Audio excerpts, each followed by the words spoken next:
Get ready for the show, it's about to begin.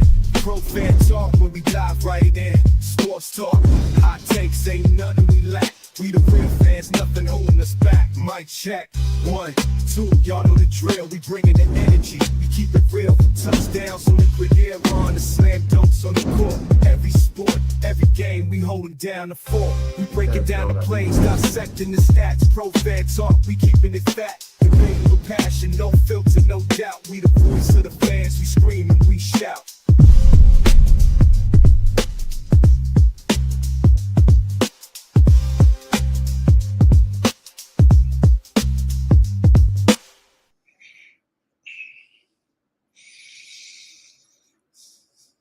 Uh-oh.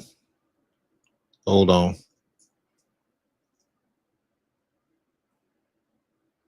Did I put that in the wrong place? I think I did.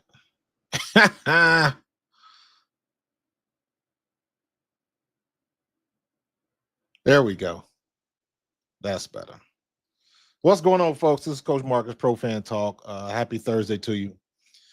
We are getting down and dirty today. A lot of stuff going on. Still a lot of stuff. Eagles talk. Got WNBA talk.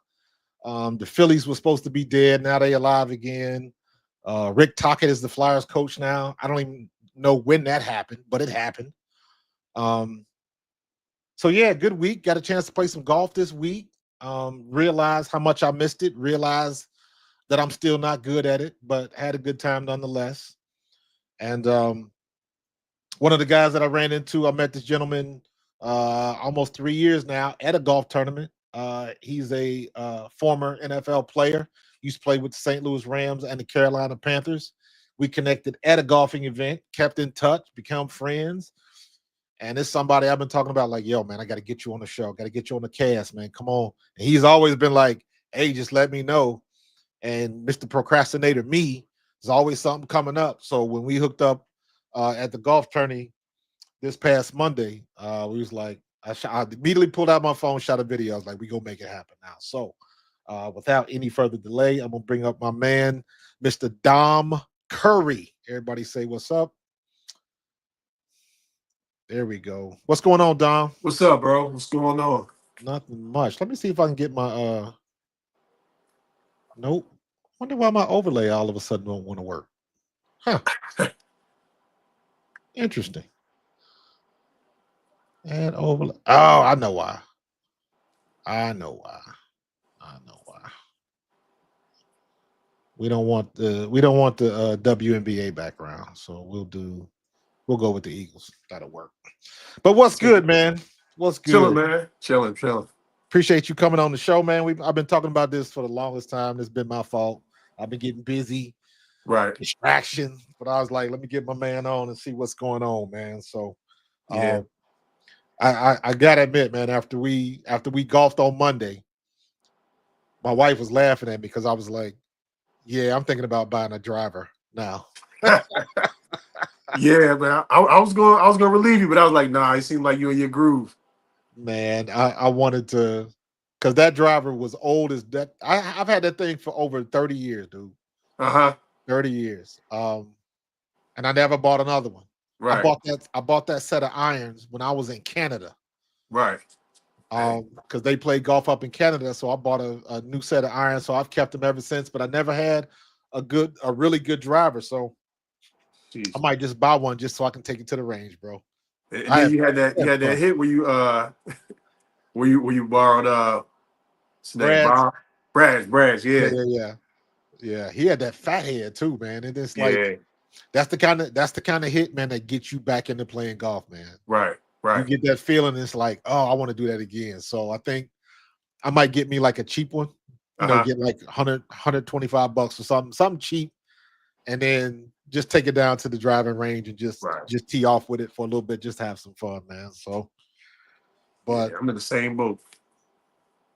So it was fun though. Don't get a chance to play a lot. I know you get out probably more than I do. I don't. Really? Because I figure you're doing all the events, man. Nah, that's what. Basically, that's the first time I golfed since the last time we seen each other. Really? Yeah. Okay. Yeah. So for everybody that doesn't know, Dom used to play for the St. Louis Rams, not the LA Rams, the St. Louis Rams, and the Carolina Panthers. By the way, so when did you play? 2010. So from 10 to 13, and I was also with the Lions as well. With the Lions. That's okay. I Yeah, forgot. I meant to add that. Okay, because I had a we were way before you though. One of my best friends was with the Rams, with the St. Louis Rams when Vermeil took them to the Super Bowl. That greatest show on turf. He was part of that team. man, I was in my mom's house. I had a room. I had the 4th and 26 on my wall. Yeah, yeah. That was what's up, man. Shoot, you now you said um you from North Philly though, right? Yep, from North. Yep. And then now what school did you go to? So I went to George Washington High School, Okay. and that's in the Northeast though. But at the time, for school wise and football wise, it was mainly the Northeast schools, George Washington, Frankfurt, and Northeast. They were the top dogs. Central was as well, but Northeast, I didn't get into Northeast, and Washington was the only school that accepted me. So Wow. Cause see, I'm a little ignorant of that because I'm from Cincinnati. So I'm okay, not familiar with the high schools. The only thing I know was like what I was dealing with down here in South Jersey. I was coaching with GT Stallions. My right, nephew went to Timber Creek, right, and right. a couple of my kids that I coached now playing in the league. Jahad Campbell is the biggest one right now. He played for my organization. I didn't get a chance to coach him, but I saw him and ran into him many times Hmm. because he played with the kid that I did coach, and he also knew my nephew Okay, who's playing basketball overseas right now. So, okay, um, so yeah, man, I'm just now getting familiar with all of the stuff that goes on in Philly and the Philadelphia football right. and all of that type of stuff. Now, what college did you go to? I went to Cheney, the first HBCU, man, Cheney Cheney, University. Cheney. So you Andre Waters went there, didn't Yep, Andre he? Yeah, Waters and Big Cat Williams. yeah, yeah. We the I only played with three. Andre. Okay, I played with Andre. So um, I remember he used to wear the Cheney shirts all the time in the locker room. Cheney State. Yep. Yeah, yeah. The So that's what's funny up. funny story about that is when I was coming out of high school, I played basketball in high school, so Okay. uh, I was getting recruited by colleges for basketball and football, and I was supposed to go to Dell State. I was supposed to go to Okay. Dell State, and one of the coaches was like, basically, I wasn't good enough for like a football scholarship. So you fast forward 3 years later, Cheney fired the coaching staff. He became the head coach. And he came up there and he was talking to me like, yeah, man, I heard you was thinking about transferring. We're going to do this for you. And I'm just like, man, in my mind, I'm like, man, you don't remember you told me that I wasn't good enough, man. Like you had me. I was going to sign. You told me you wasn't good enough. So I ended Wow. up, my senior year, I ended up only playing basketball and I ran track. And then I graduated from Cheney and I used my last year of eligibility at Cal, PA of California University of Pennsylvania. Yeah. Yeah, so Okay. Just imagine if you could have went back in the transfer portal and get that sixth year, oh yeah, and like some of these dudes doing now, they still playing football and they 28 years old and all that kind of nonsense, man. It's different. If it's a different world now, man. yeah. Different world. Yeah, I So, wish I could. man, me and my sister talk about that a lot, man. All of the jerseys and stuff that I sold while I was at Eastern Kentucky, and just uh it's just a different era, man. It's a Different different era. time. Dude, So have you been watching? Do you keep up with the Eagles, or who's your team? yeah. Who's the team you watch? So it's funny because everybody always look at me and always think I'm rooting for the Rams, and I tell them like I'm a Rams fan simply because they gave us a little kid from North Philly opportunity to Right. live his dreams out. But I bleed green. I mean, I've been the Eagles fan since day one. I mean, since I was a baby, I was an Eagles fan. So like I Okay. said, I used to have the newspaper clippings on my wall. So I'm That's what's born an up. Eagles fan. Yeah. Okay. Now have you now one of the things that I always laugh at how people get so caught up into training camps. Mm-hmm. And I always find it funny now, especially now that you got social media and everybody puts something out there. And it never fails for the last like 10 years. When training camp starts, every quarterback starts throwing dimes. Every quarterback had a great camp.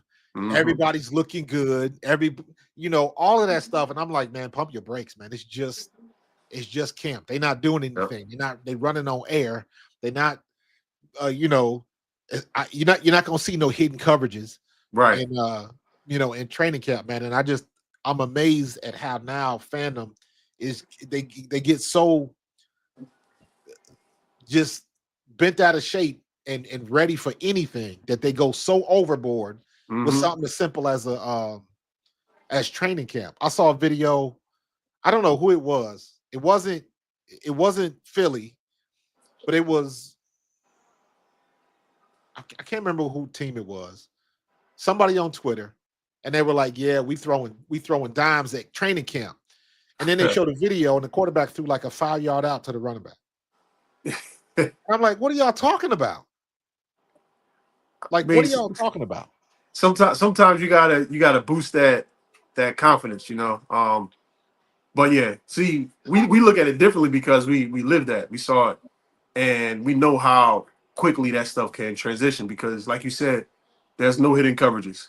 None of the defensive players are used to seeing the quarterback's patterns yet. Like, they're still getting to know those new incoming Right. quarterbacks. So it's like things that happen during the games or during the season normally don't happen because nobody kind of know each other. Exactly. And then you get used to seeing the same people over and over and over again. You know they tendencies, they tells, what they're good at, what they're weak at, all of that type of stuff. Not to mention that most of the guys that you're gonna face in training camp don't know what the hell they're doing anyways. They don't know Right. the playbook yet. Right. So it just gets a little crazy, man. And to me, like I look at it's different. To be honest, that's why I call my channel Pro Fan Talk. Because I'm like, I was a pro, now I'm a fan. Now let's talk about it and the difference from what you see as fandom.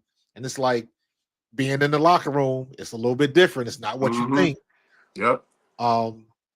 Like a good example is when all of that stuff popped off last year with Jalen Hurts and him and AJ Brown. There was they had their little thing going and everybody was jumping into it and what they thought it was. And I'm like, y'all making this way too complicated. Right. Way too complicated. It doesn't go down like that in a locker room. And it's the one thing I always say, because I've been saying this a lot because I am determined to find out who is sources. I got an issue with sources. Sources close to the information, sources close to the locker room, Yep. sources close to the Eagles, sources close to the coach. I'm like, who is this dude named Sources, and where is he getting his information from? Because half the shit he's talking about is not right.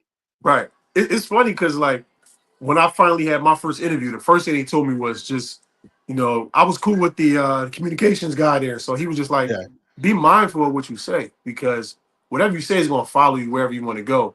And especially with you trying to make the team, like, you don't want to say nothing out of pocket. Right. So it's ways you go around it, but it just seemed like in today's world, man, these people just don't care. That's a perfect segue, man, when you're talking about people coming out of pocket. Because now everybody and their mama got a podcast and they want to say whatever it is they want to say. CJ Gardner-Johnson just gets traded away. The day he hears the news and gets traded away, he gets on his podcast, and he's like, "Hey, this is all business. I ain't got nothing but love for Philly, blah, blah, blah. It's all good." Right? Then he hears a comment about Vic Fangio. Now he got all this other stuff to say months later. And I'm like, well, wait a minute. Which one is it? And then I've been looking for this clip. I said this back when I used to be on A2D radio. And I'm trying to find it and I can't find it. Micah Parsons' second year. I remember saying, if Micah Parsons doesn't drink the Kool-Aid and just plays and becomes the leader of that defense, Dallas is going to be a problem. Right. And then he drank the Kool-Aid. Yep. He ain't been the same since. Micah Parsons has not been the same since he went on Vaughn Miller's podcast. Mm-hmm. Remember? And he said, what did he say about Jalen Hurts? He said something about Jalen Hurts, and it blew up. And ever since then, shortly thereafter, he got his own podcast. And Mm-hmm. then he say all the crazy stuff about his own podcast. Then he got his brother chiming in and all of that type of stuff, man. And I'm like, if he'd have just, if he never would have drank that Kool-Aid, he'd have been the quiet, solemn leader of that defense. Yep. And Dallas would have been deadly right now. Yep. Because they honestly a scary team, if you think about it. But they just have so many distractions in their locker room. They get they too many owner the voices. biggest distraction, man. Yep. Owner is the biggest distraction. I don't know if I would call them a deadly team. They got some holes to fill. They got a rookie running back that's supposed to be pretty good, but he's still a rookie. So that's a lot of things going on, man. And people, you inherit the hate of the Cowboys when you become an Eagle. Yep. But I used to be a Tony Dorsett fan when I was a kid, so I can kind of look at things a little bit more even keeled. Right. And like I said, they drink too much of the Kool-Aid. I don't think they're ever going to win anything until Jerry Jones goes away, unfortunately. I know that's a morbid thought at this point in time, but I was looking at something the other day and I was like, Stephen Jones is older than Jerry was when he started into this.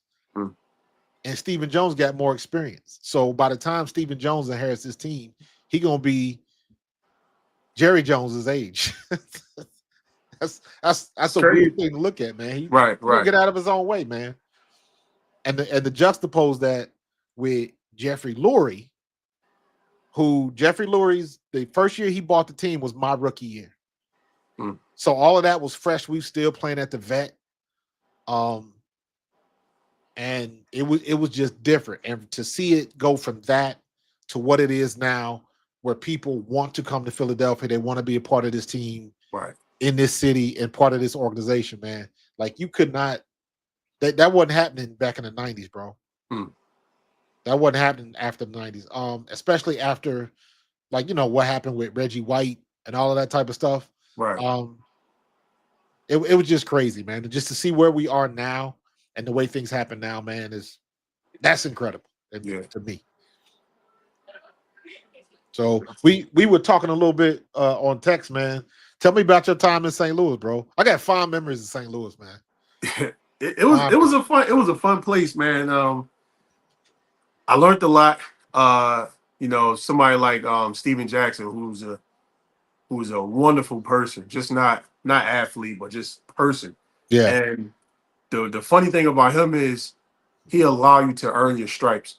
So like my first practice with the whole squad, as a rookie, especially undrafted, I'm kind of one of the last people to get taped.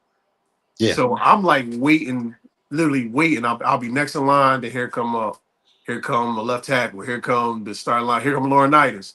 Here come Bartell. So it's like I just kept getting pushed back, and then I finally got my ankle taped. And now it's like all you hear is "Hurry up, Rook!" So I'm grabbing my stuff. I run out there. It's the first day of training camp, so we got like 100 players. Yeah. And I didn't know where to sit. I didn't know, not sit, but I didn't know where to line up for stretching because of how many players. Right. And then like Mike Carney. Mike Carney was like, yo, just sit right here. So I went over there, put my helmet down like everybody else, started stretching. And then like I'm doing my touching the toes and everything. And then it was real sunny. And while I'm touching, doing my stretches, it just got real dark out of nowhere. I'm just like where the sunlight? And I look up and it's Jack standing right there. He ain't even say a word. He just looked at me and he just gave me one of these right there. Man, I grabbed my helmet. I was damn near back in the locker room, dog. It was so many people there that I was in the spot. Everybody loud, all the vets laughed and everything. But I went to the back, and then after that, I was just like quiet as a church mouse. I ain't never say nothing. I just did what I had to do. And whenever they needed somebody to do something, like I jumped out there. And then one day, he got interviewed. Jack got interviewed him. He was just like, they asked him like who's been impressing him over the camp. He was like, I don't even know this kid name, but number 15, he really been putting in work. So like in practice, like I could always jump just from basketball. In basketball, all I used to do is Right. dunk on people, jump over people. So whenever we used to do red zone Fridays, like I'm like, yo, it's go time. So I'm just mossing everybody. Like when I say everybody, I'm just mossing everybody. One hand, two hand. We getting ready for the games. I was always the other team's best player. So the first game of the season, we was getting ready for the Cardinals. So they had me at Fitz. I literally Right. thought I was Fitz. Like I got the little penny on, and then I'm running every single route, catching everything. And he just came up to me. He was just like, "Yo, I got a lot of respect for you, young." And he just what he said, shook my hand and walked away. But ever since that day, like until this day, like I could text him, I could call him, like he'll answer, pick up to me.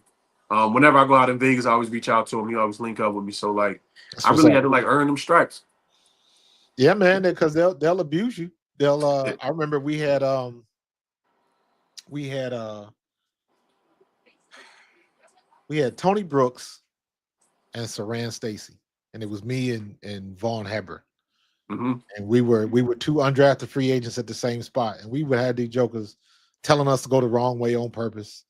'Cause, I mean, you don't know the playbook. I mean, you're a rookie. Same Yep. situation. You don't know what you don't know. Right. You're running out there, man, and you really got to take it upon yourself. And I remember it was like that first, second day at true camp, not rookie camp, but true camp.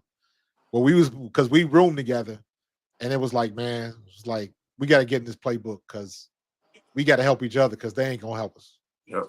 They're not gonna help us, man. And that's the one thing people. That's the one thing I think fans don't really realize. Like every camp, you've got literally the best job in the world, Hmm. and every year somebody's coming to take your job, Yep. coming to take your spot. So it is it's some serious mind games going on. Yeah. It's some serious, um, like you got to get over. Like the biggest thing is like for me, my first day at camp, I can't eat. I'm nervous. I managed to swallow like 3 spoonfuls of scrambled eggs. That's all I had to eat that morning. I managed to get some of them. Back in the day, they used to have them. Gatorade used to make the protein shakes, Hmm. so I got about 3 of them and chugged them on the way down. And I'm out super early, warming up because I don't want to be late. And I don't know. Yep. Again, I don't know what I don't know. And I look up, and I'm sitting there standing with Randall Cunningham. Mm. And now the mind game is you gotta. This the same Randall Cunningham I've been playing on Madden. I've Yep. been seeing in the posters. You know, I saw him on Sports Illustrated, Ultimate Weapon, all of that type of stuff. So now I'm Hmm. standing there, and he want to warm up with me. So I'm like, hell yeah. So I'm like, Right. man, he threw that first ball. You know how it is in the morning when the grass is wet. Oh yeah. Man, that ball came straight through my hand and cracked me dead in the nose, man. I thought he broke my nose. Thought it broke my nose, man. But they did. Him and a couple other vets was out there cracking up. But the same thing, man. You get out there, you hustle. Um, you try to make yourself known, but try Yep. not to be too much. Hmm. Try not to be the gopher. Try not to be the brown noser. Just get out there because every team got one in camp. Yeah.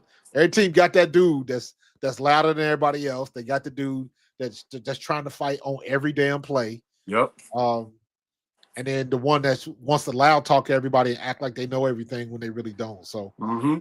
once you get past that and you get to the first, your first preseason game, you get your first action, then it starts to slow down and you realize that's the same 100 yards that you played in college and high school and in little league. You know what I mean? So it's the Yep. same stuff, but all them stories are always the same, man. It's always a vet Always. messing with you. I, How long did you I stay out in St. Louis? I was there for 2 years. So I was there Spagnola two years with Spags. Okay. And then when Coach Fisher came in, he was just honest with me. He was just like, you know, uh we actually going to release you. He said, man, you've been amazing for us, but I want you to have opportunity to catch on with another team. And I respect him so much for that because he could have just kept me and used me as a camp body and then cut me. But Yeah. now that when I got older, I kind of looked at it. It was a smart decision because we had signed my second year we signed 2 receivers. We signed Austin Pettis and Greg Salas. And then the next year we signed Tavon Austin, and I Mm, forget the other guy name. And we also re-signed Danny Amendola. We had signed the Giants Steve Smith. We right. signed him. And then I thought about it, I'm like, well, we got 5 to 6 receivers that has guaranteed money. I'm Yeah. free right now. They not keeping me. No matter how good I am right now, they're not gonna waste money. So that's when I started to understand like the business side of everything. But Yeah, the business of it. yeah, The numbers game that everybody talk about. yeah, yeah. Like that's a real thing. That's like for anybody out there listening, and you got somebody that's playing in the pros and they talk about the numbers game, that is not an excuse It's not. because they got cut. That is a real It's not. thing. You know, you could be the best receiver out there, the best running back out there, Mm-hmm. but if the guys in front of you are making $7 million, Right. they gonna make them earn that money. Yeah. So Yeah. they didn't already pay that, sign a bonus or whatever the situation is, and you get lost in the sauce. Yeah. So, that's a real thing, man, and it sucks, man, because it's like we was talking on Monday, man. It's like so many people that should be in the league that aren't. Mm-hmm. And there's so many people that's in the league right now Yep. that shouldn't be. They stealing money. Yeah. I remember when I was in Detroit, we had this 7th rounder. He was a DB. He was pretty good though. He was pretty good. But one thing about being in Detroit, man, them receivers, they was dogs. Yeah, We obviously had CJ, we had Burleson, we had Titus Young, we had Pat Edwards, who was one of the all-time leading receivers at University of Houston. yeah, You know, we was stacked. We had Terrence Tolliver, who was I think the #1 receiver in coming out of high school. So it was like we had all these dogs at receiver, and we used to go to war with the DBs, but it was just like the one draft pick. I ain't gonna lie, we used to just cook him. Like we, we used to just flat out cook him. yeah. And he ended up making the team, playing all that, and played there for a while. And he ended up finding his role. But it was a lot of guys have resentment because when they go through things like that, they don't look at the bigger picture. We just go Nah, straight off of, man, I've been cooking him, but we're not looking at it like, well, even back then, they still not gonna waste no money. right, So and teams hate when their draft picks don't pan out. So they're going to make their draft picks pan out. So it was, like I said, now I understand it. I mean, I still don't think it's fair, but life ain't fair. And if I had a business, I'm not wasting my money on people. So I get what right, they doing. right. It's a lot of people don't understand the politics, bro. Yeah, they don't. They don't understand the politics of it, man. There is some nepotism in there. There is a little favoritism. There is a little Hmm. colorism. There is a little racism. It's all them isms is in the NFL, and you got to deal with it because Yeah. you got to learn how to play the game. But the Yep. game ain't fair. It is not in your favor. Sure. Um, you're not gonna always get a fair shake, Right. and that's just the way it is, man. I remember we had my rookie year. We had veterans.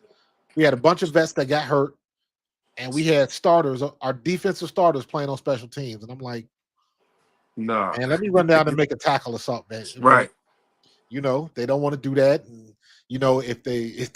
here's the thing: did you ever have that guy that maybe a couple catches from getting that big incentive, and then they shut him down that last game? Oh, they hot. Ooh, They hot.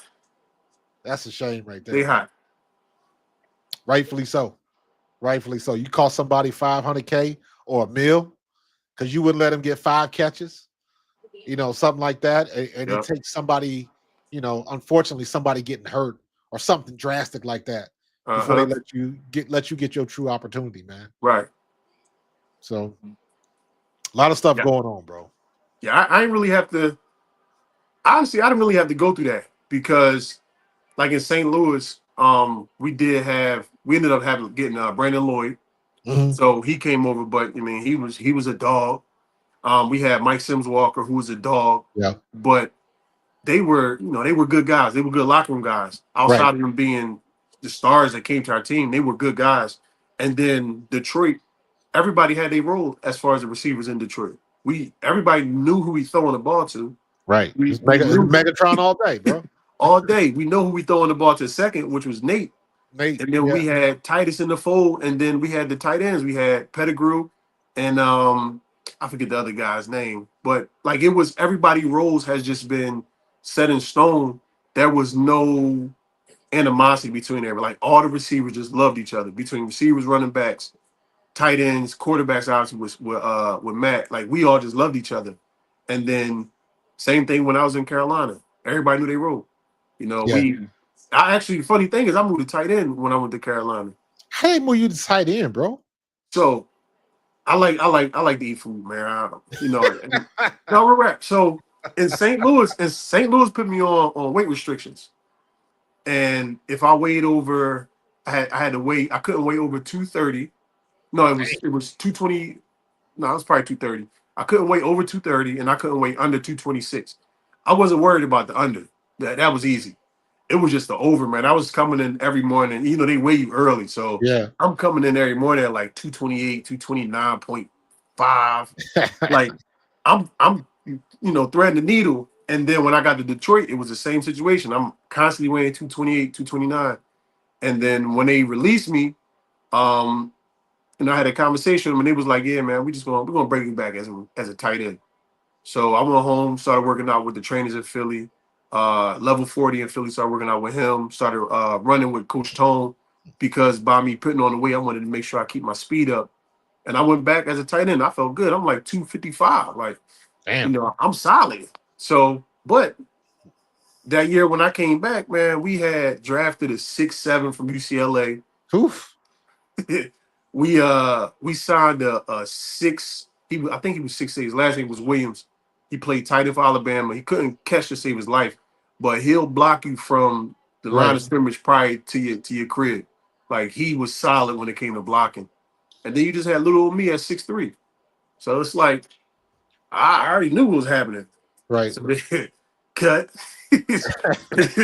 I knew that was going to happen. And then I went to Carolina, and I'm just learning how to play tight end. And in Carolina, about us having Cam, having the running backs, Williams, Stewart, we ran the rock. So I had to learn how to block, like flat out block, lead Yeah. block, cross block, kick out, double team. Like I had to learn all the terminology from tight end, the terminology between tight end and tackle, and the running. Like it was a lot thrown at me, and I had my wake up call in practice. I went in motion, and I had to go cross the formation and kick out Greg Hardy. Oh And Lord, have mercy. yeah, I know you know who he is, but it's like he 6'6", 290 maybe, solid. Oh. Like Oh, that's you're gonna lose the battle of physics on that one, bro. I flat out, I'm like, yo, and he when I tried to kick him out, he basically like, I don't even know how to explain it, but whatever he did, it pushed me back about 10 yards. And I will say I didn't fall though. I ain't fall, but it was a solid 10 yards of stumble. And but I Just pride trying to get you myself, I, balance. I pride myself with not falling. I ain't touched that grass, but it was a long stumble. And I felt everybody watching me stumble back. And I stumbled back to like next to the tight end coach. And he just looked at me. He was like, "That's G." I That's said, Greg "Yeah." Hardy. Yeah, I'm like, "Yeah." You're gonna win some, you're gonna lose some, but Yeah. most of So the time you're gonna lose that one. yeah. So that's when I realized like tight end not cut out for me. But if I would have been playing in today's age, I would have been Yeah. perfect. It would have been perfect for me. Yeah, man. It's because ain't no more fullbacks. Right. So fullback is just a tight end now that Yeah. plays multiple positions, or they'll bring, like, we got Van Sumeren playing fullback and all that type of stuff, and he a linebacker. So Right. they my position is going extinct. You used to have Mhm. a fullback, a tailback, an H back.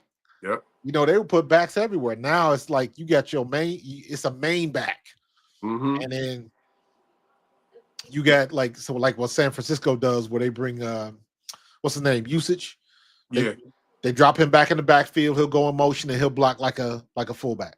Mhm. Or if you do have a true fullback, they line him up at tight end. Yep.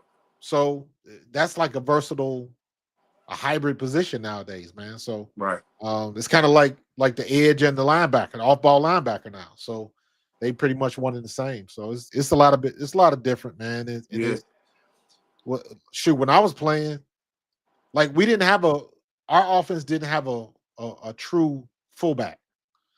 The fullback was we had an A back and a B back. Mm-hmm. So technically the fullback was whoever happened to be lined up on the tight end side. Right. That was the fullback. Now, the problem with that is if you fighting to get in the huddle or something like that, you trying to get in where you fit in, and sometimes you at the B back, I'm 205 on a good day. Mm. My rookie year, I was like maybe 203, but I'm like, come on, man, I got to deal with Seth and Clyde Simmons, and all them dudes, and Byron Evans, and I'm 200 pounds. Man, I'm gonna get clobbered, man. Yep. I'm gonna get clobbered. So it is what it is. Right. You couldn't, at the end of the day, I had a decent preseason. I had a real good game against Atlanta, which is that's what got me my spot on the Eagles that year. Right. So, you kind of get in where you can, and when you get your opportunity, bro, you better be ready to take advantage of it. Got to take advantage of it. That's for sure, man. That's Gotcha. for sure. So we were talking at the golf tournament, man. Let me know again. Tell me again, what is it that you do for the NFL? So, I mean, I've been in numerous roles with the NFL. I was the vice president of the NFLPA Philly chapter for 6 years. I also worked up in New York with the Player Care Foundation, and I love being up there. It was just difficult traveling from Philly to Yeah. New York, man. I bought me a scooter. You talking about dipping through traffic, man? I was out there. Nah, good luck with But that, bro. but yeah, just but I was up there with the Player Care Foundation, and we were just helping players in need, man. And it felt good being in that spot, because sometimes guys just call and they go to talk about their situations, Yeah. and they find out that I played, and we'll just be on the phone for like 40 minutes. Yeah. Like, they just wanted to talk to somebody that's not going to judge them and look at them differently because of the financial situations or mental situations that they're going through, and we just like bust it up, Yeah. and I remember I got a bunch of stories, but I remember I had one guy who was drafted. At this time, he probably was like 4 years removed from the league, so he still should have had his draft money, but he was married, and he took care of everybody, took care of his wife, his kids, grandma, mom, everybody. Yeah. And when he got cut, he went through a low key depression because of the Yeah. situation, and everybody just kept using his money, spending his money. Next thing you know, he just was flat broke, like Bro. back in mom crib, had no job, and then when he did get a job, they tried to take advantage of his image, and Right. they had him going to things that wasn't paying him, and then like life just started going sour. So he called us, told us what was going on, and I'm just like, look, man, the only thing I need you to do is get a job. If you could get a job, I can help you get I can help take care of you. So at first he wasn't trying. He finally got a job, man. We ended up paying his moving costs because he found an apartment, got Yeah. approved for, paid his moving costs, paid 6 months rent, paid enough for his phone to get cut back on, paid 6 months of his phone bill, paid off like his car notes that he owed. And he just was like, man, thank you. Like, he was on the phone with me, he was crying and everything. And it's just like, as a former player, a lot of times we all don't get the opportunity to play 10 years. So we Right. got guys that only played a year, and we don't really have that space where we can, I don't want to say open up, but where we could just be treated as normal. People always automatically think we worth millions and millions of dollars. And Yeah. that's not the situation. Nah, it's not. But people want to put that on you, man. I used to have conversations with people where you would hear situations like that. Right. And then you got somebody, I'm in an office setting, or somebody's like, man, he's a fool to waste all that money and all of this. And I'm like, hold on. Right. I said, Right. you don't understand it.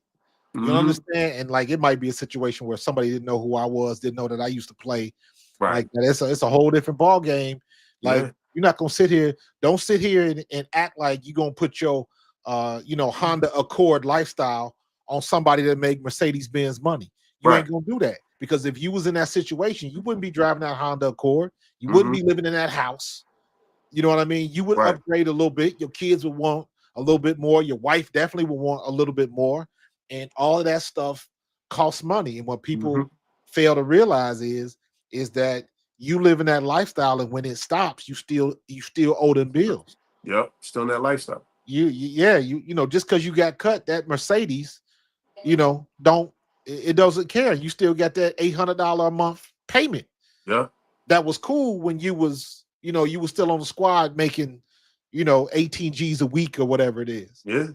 So, but that stuff adds up for you, man. And that's what average Joe Blow people don't really understand. Like, how can you lose all of that money? Just like you Mm-hmm. said, you're trying to take care of your family, you trying to be the guy, you trying to be, you know, you still want to be down with your homies. Let me take care of my mans that I grew up with, all of that Right. type of Right. stuff. And then when it goes, it was good until it wasn't.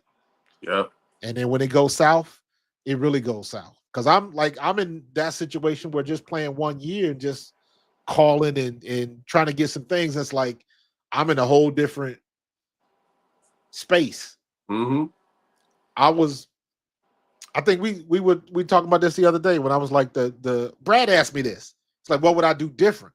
Mm-hmm. Oh yeah. And Yeah. and I said the only thing I wish I'd have done different was when I stopped playing football, I wish I would immediately got into coaching because my last year of football, I was up in Canada. Mm-hmm. Me and my wife hadn't been married for too long. Me and my wife, when we got married, our honeymoon was in Scotland because I was playing in the World League. Right. Right. So I'm in training camp. So when I'm getting paid, all I'm doing is my money going into the bank and she doing whatever she got to do. She taking care of the wedding. She planning all of that stuff. Right. I flew home, got married, and flew back. And then 2 weeks later, she flew up and stayed with me like 3 months in Scotland. And that was basically our honeymoon. And That's great. then other things happen. We get up to we get up to I'm in Hamilton. I signed with the Mm-hmm. Ticats. Okay.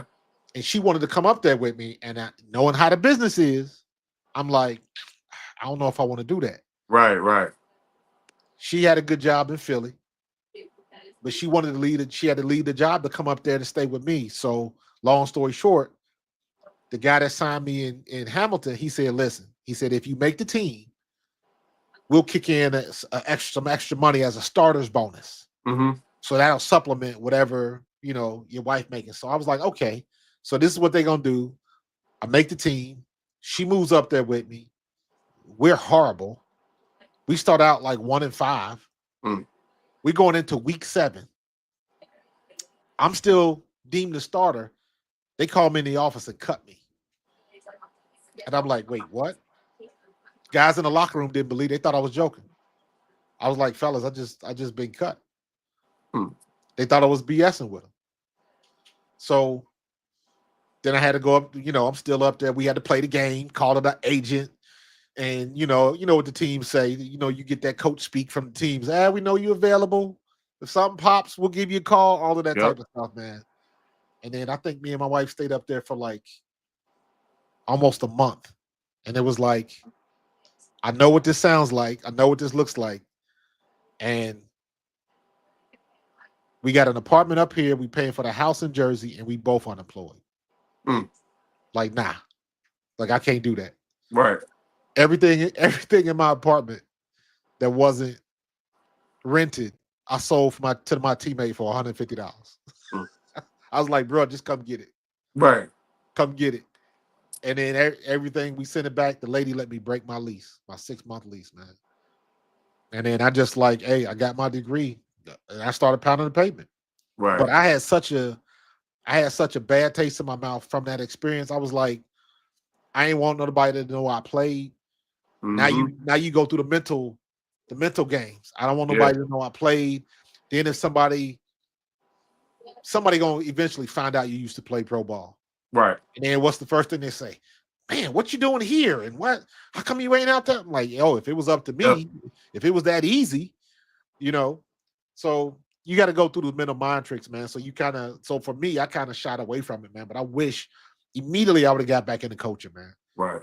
Got back into. I wish I'd have had enough wherewithal back then to talk to Jeffrey Lurie, to be like, Yeah. let me figure out how I can be an asset to this organization in the Mhm. front office, or watching video or scouting or something like that. But Right. like a lot of guys, you got that now because you got the symposiums, and you got the NFL pouring money and resources into helping players Mhm. figure out what they want to do after they stop playing. Right. The contingency plans and stuff like that. That stuff didn't exist when I was playing. So you just had to figure it out. Mm. I wish we would have had the trust back then. Yeah. People don't understand that, man. Nah, man. And it's like, I understand that. Like, sometimes you need another player to talk to, is like to kind of like, hey man, you might want to go in this direction. Yeah. You might want to go in this direction. So but it is what it is. It was there's silver linings and everything, man. So Right. um I still say, the few marbles I got upstairs, I ain't nothing rattling around, because I'll tell you what's sobering. I played with two guys who are dead because of CTE. Mm. I played with Wes Hopkins. I played with Andre Waters. Both of Right. them are gone because of that. Right. So sometimes I look at that, I'm a running back, so I'm gonna take punishment every time I get my hands on the ball, and I got to run through the line and go up against Seth Joyner and all them dudes, and it's like, maybe it was a blessing in disguise that I still can't remember shit, but that's about as bad as it get. My memory is bad, but everybody got that problem. You know what I mean? Right.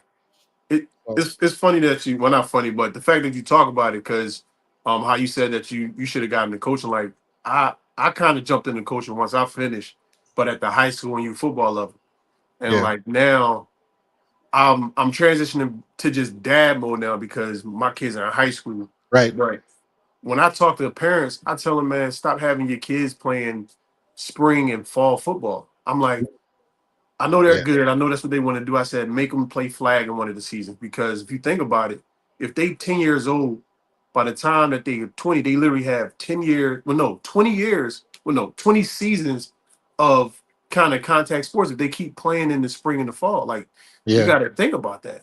yeah, It's in, everybody not making it to the league. And the one thing I will say, one of the benefits of making it to the league is, like, for example, we got the concussion settlement and things like that. But what if you somebody that played in high school and that's it? Like, right. you put your body as a 20-year-old, you kind of feeling like you done turned 35. You feel like a retired NFL player. So yeah, Bro, it's you can tell me your name, and I will forget it in less than 2 minutes. me too.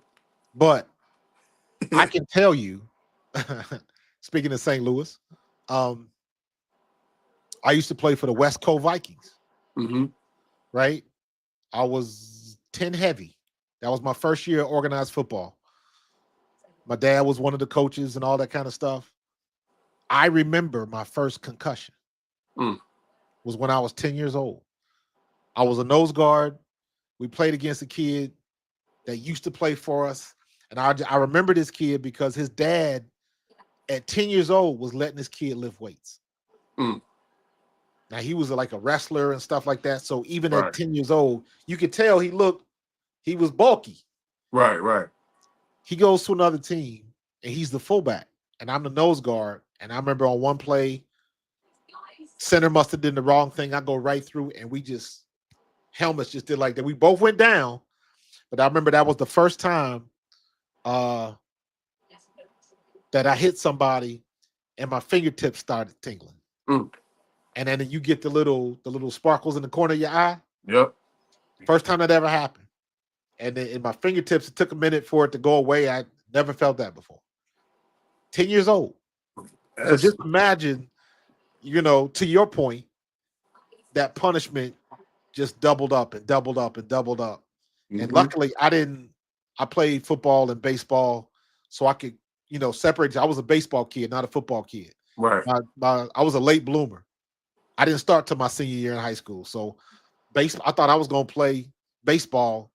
I played against King Griffey Jr. when I was in high school. Like I was good as a kid, Right. and then that natural talent kind of stopped.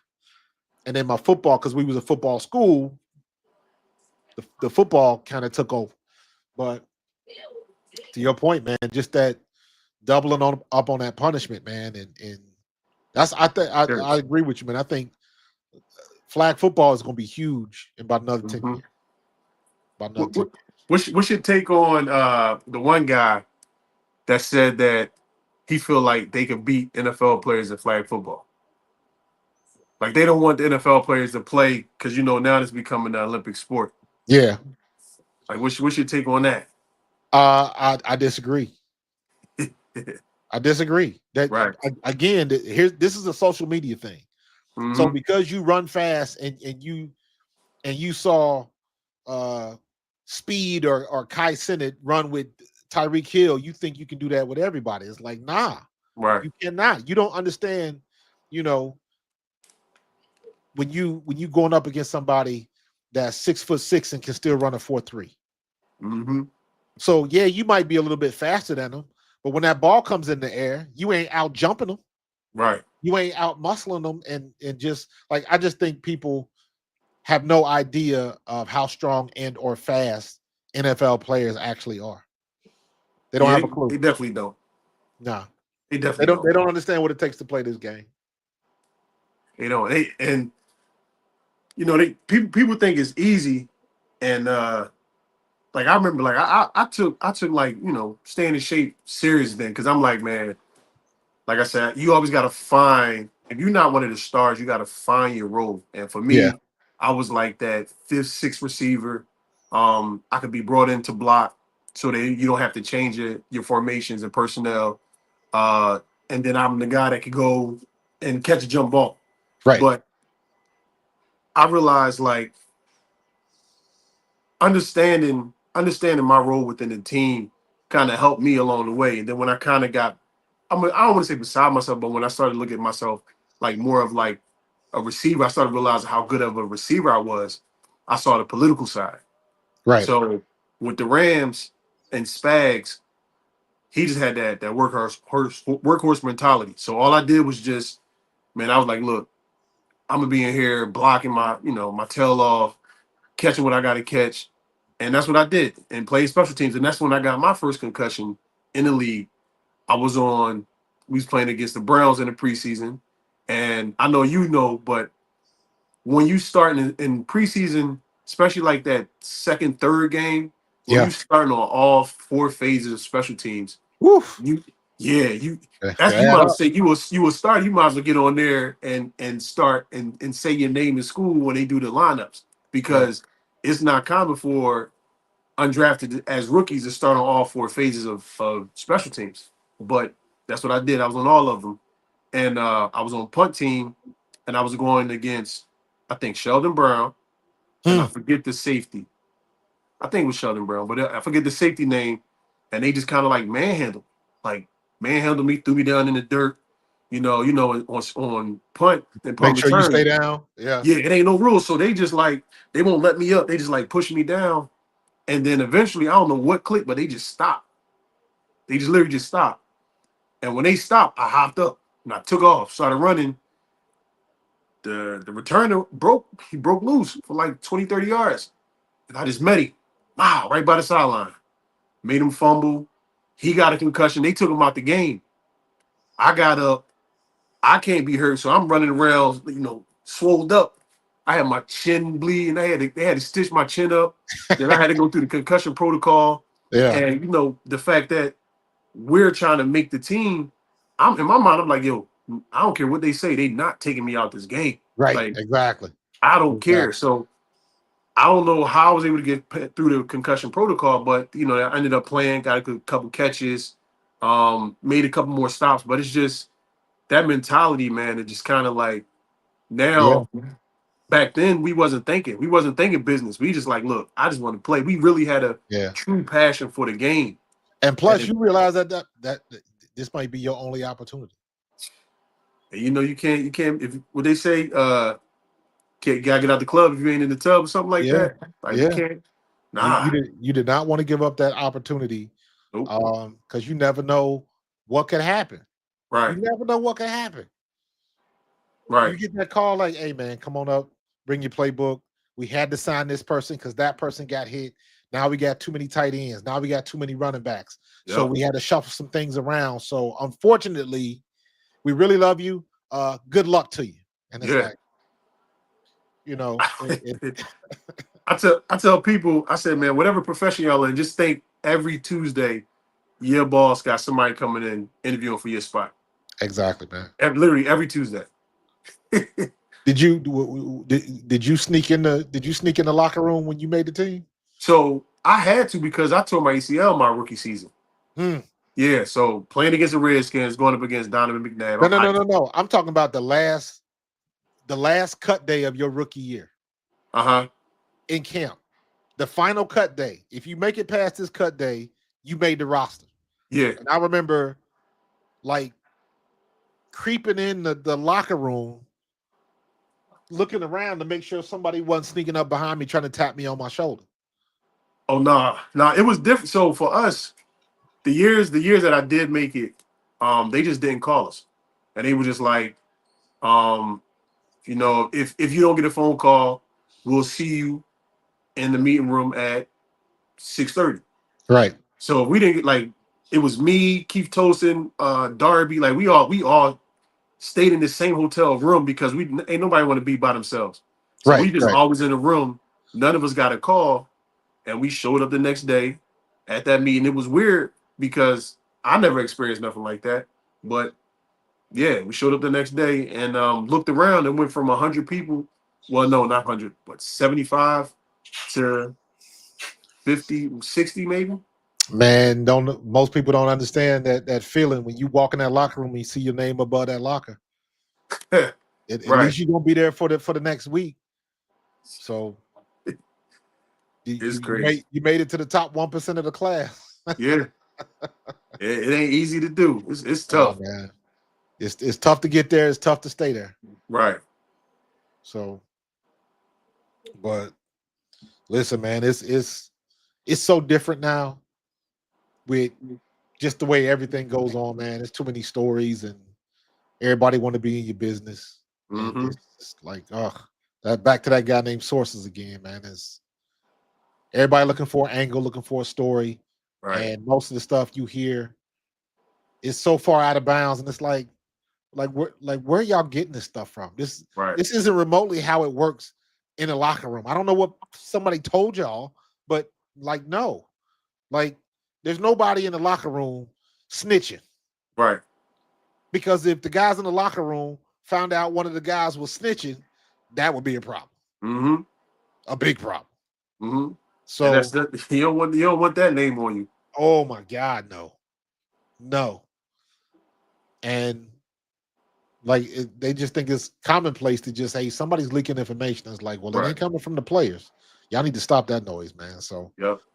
but, bruh, it's just so different, man. Just so different. Trying to see. That's not you. That's Brad. I had all of the oh, so you keeping up with all of the Eagles news. Me and my boy Tone was talking about this the other day. Um Everybody want Jair Alexander, Mm-hmm. right? And I'm like, do y'all know how much he's been hurt and off the field? Right. My man looked this up.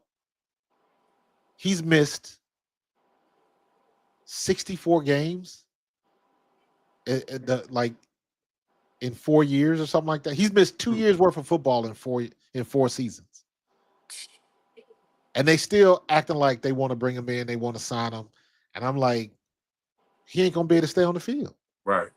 And I'm looking at his track record. I'm sure he's a great player when he's on the field, but he Right. can't stay on the field. When you missing that much time, and like you've dealt with injuries before, and like you were just saying, you trying to get back on that field, but when you can't do it, you just can't do it. Right.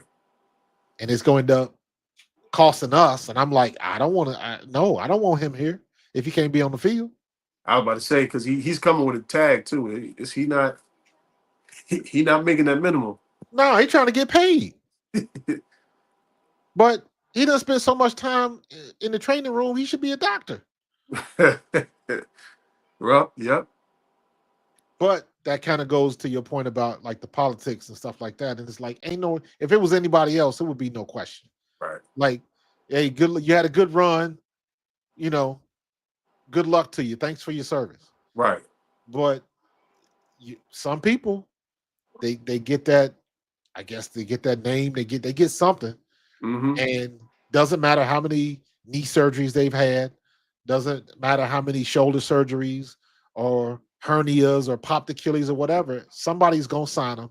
Somebody's Yep. gonna pay them a boatload of money. When they know better. And it's times like that where I always feel bad because I know it's gonna be some kid from a small school like you or me that get kicked to the curb because Mm-hmm. they had to sign somebody else, and the math ain't mathing, so Right. somebody got to go. Right. So I hate to see stuff like that, but that's the nature of the beast. Is part of the business. Right. Part of the business, man. Yep. So, Mm. but listen, man, we're gonna have to hook up for like. Do you go to any games? Yeah, I'll be going to games. Man, we got to hook I'll up. be there, man. Games, the tailgates. I'll be out there. You know what? That's the one thing that I don't do is tailgate. And a lot of people have been telling me, like, dude, you gotta do a podcast at the tailgates. You got to. I Like, love you gotta do it. So I'm gonna do that this year. Because I ain't gonna lie, man. I love watching the game at home. Uh-huh. I like watching the game at home because I'm always trying to break stuff down. I usually be live streaming or something like that. But I think I'm gonna try to. I think a couple of games I'm gonna try to get in that. You ever been in the FanDuel room? Yep. Man, Yep. I ain't gotta It's go. nice. Bro, It's I ain't nice. got to go in the stadium, man. That place, I love that place. It's nice. That's where we have our alumni day. Right. And like, man, I don't even go out there, man. We go out there for the introductions, man. I'm right back in there with a plate full of shrimp. I'm chilling. That's where I was. I was there. I was at the last alumni day. Yeah. You know, I'll be finding my ways in there, even though I'm not an Eagle, a former Eagle. But I was in there for y'all. When y'all went out to the field, I had all the shrimp for myself. Man. I was in there just with the families. Man, that's what I'm talking about, man. I like I wouldn't mind just watching the game from in there because it's just such a nice place. It's relaxed. When something happens, you can still feel the crowd. Yeah. But I would rather be sitting on my butt watching it on the television, man. So I'm trying to debate. I had a couple guys online, a couple of my followers, like, are you going to the Dallas game? Like, you're not going for the, to get the Super Bowl banner and all that, the ring ceremony and all that kind of stuff. And I'm like, I don't know if I want to do that. I don't know if I'm gonna go to the game. I'm definitely gonna be at the tailgate. That's for sure. I gotta plan some tailgates, man. I'm gonna have to do that. I gotta. You know what? I'm gonna have to get me some equipment because I know I'm with AT&T. We joke about that the other day too, man. AT&T are not good service. Yeah, they've been trying. Because I'm curious how that will work at a tailgate if I'm trying to live stream. Right. So yeah, but I gotta do it at least once. Yeah, But it has to be the right game. Like, Cowboys game is always, and this opening is going to be so much. It's going to be a buzz, man. So like, if you get there to tailgate, I wouldn't suggest a drive down there because it's going to be so many. It's going to be people sitting out there a couple of days earlier just to get that perfect spot in the F parking lot. Yeah, but I would Uber or take a train. I wouldn't drive down there. But I love it just from coming from a player perspective, just seeing the fan side of it, and I'm at the point where people know me, but a lot of people don't know me. So when I'm there, people walk up to me like, "Yo, man, did you play? Did you play for the Eagles?" And I'm like, "Nah, I ain't play for the Eagles." So I'm telling the truth, and they just leave me alone. Or like, I got a basketball tattoo. I just be like, "Man, I played college basketball," which I did do, but it's like I get to really experience like the fan side, and for me, it's just so amazing just to see both sides. Like, I'm not out there getting certain treatment just because I'm a certain type of player or a player. I'm actually blending in with the crowd and doing the weave and doing the dance battles. Like, I get to experience that as opposed to just, oh man, there go Dom. Nah, some people know me, Yeah, but nah, when I'm there, man, it's I'm straight fan. I'm just like that little kid from Archer Street. man. I gotta get out there. I Got gotta to, do 1 or 2 games this year where I can got stream. to. I gotta figure out how to do that where I can like do a live stream from the thing and then figure out how to get into the FanDuel room. I'm at the call Spadero, man. I'm like, yo, man, how can I hook Got to. this up, bro? Yeah, You ain't gonna give me tickets. Let me just give me a table. Maybe right. I can do that, man. Stream from the FanDuel room, not necessarily from. I don't know. I got to figure it out, man. I got to figure it out. But you gotta do it at least once. At least once. Yeah, I gotta do it, man. I got a bunch of friends. I got one guy. Um, the last time I was I didn't tailgate, but I got a chance to walk around. Right. Um, and there was one guy there. The guy that my buddy I was with, I come up to this guy's in a Winnebago, and we get to talking, and he got hot dogs and chili dogs and stuff like this, and we talking, and I found out he's from Cincinnati, and I'm like, Uh yo, I'm from Cincinnati. He was like, what? I was like, yo, man, cheesesteaks and Skyline chili all day. He was like, huh. you know Skyline chili. I'm like, bro, I was born and raised on that stuff, man. I love Skyline chili. He was like, dude, this is Cincinnati chili right here on these chili dogs. I was like, get the hell out of here, bro. Dude, I flipped out. I was like, what are the odds Right.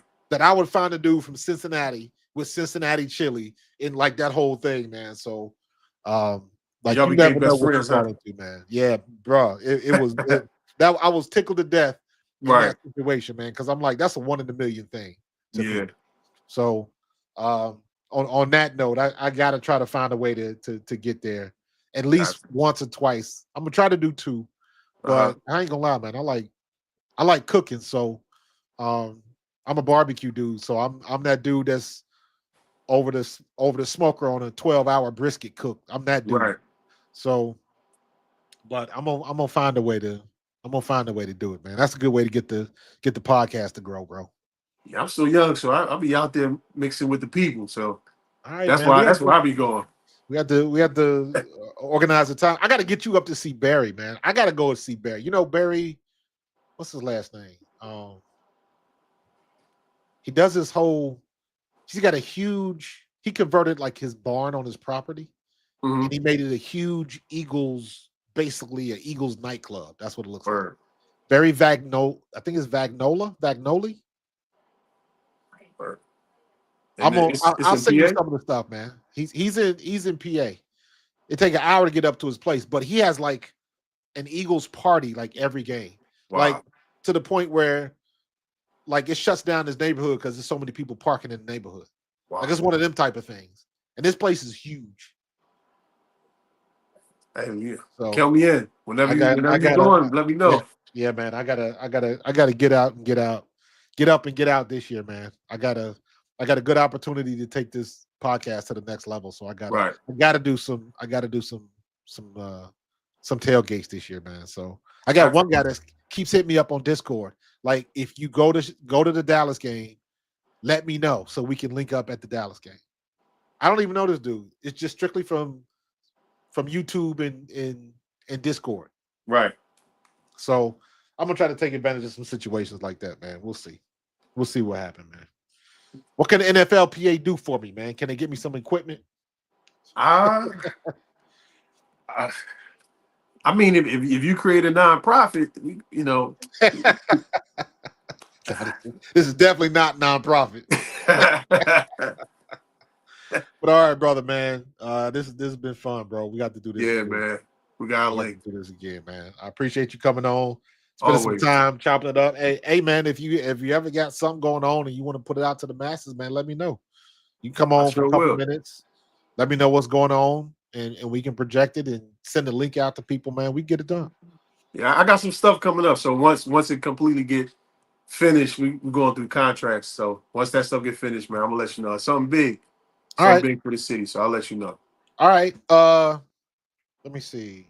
Oh, I got your number because I want to Yeah. talk to you about some other stuff. So as soon as I get done, I'm gonna ring you back. All right. All right, but I That's appreciate cool, you coming man. on, man. Anytime. You got it, brother. Appreciate All you, right, though. brother.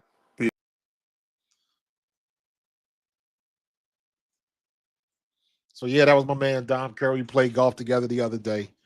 Um, been off and on, trying to get him on for the past 2 years since we met, and so good brother. Does a lot of good work for the NFLPA, and just nice and fun talking to other former players and stuff like that. So we gonna definitely get together again, man. So I'm about to get out of here because I'm hungry, and I'm gonna put some Carlos, no frozen candy bars tonight, man. I'm gonna eat some food. So, but I'm gonna get up out of here. I appreciate y'all jumping in. Was there a WNBA game tonight? Is anybody playing right now? No, that's tomorrow. Chicago and Atlanta play tomorrow. Okay, all right. So I ain't got to do that.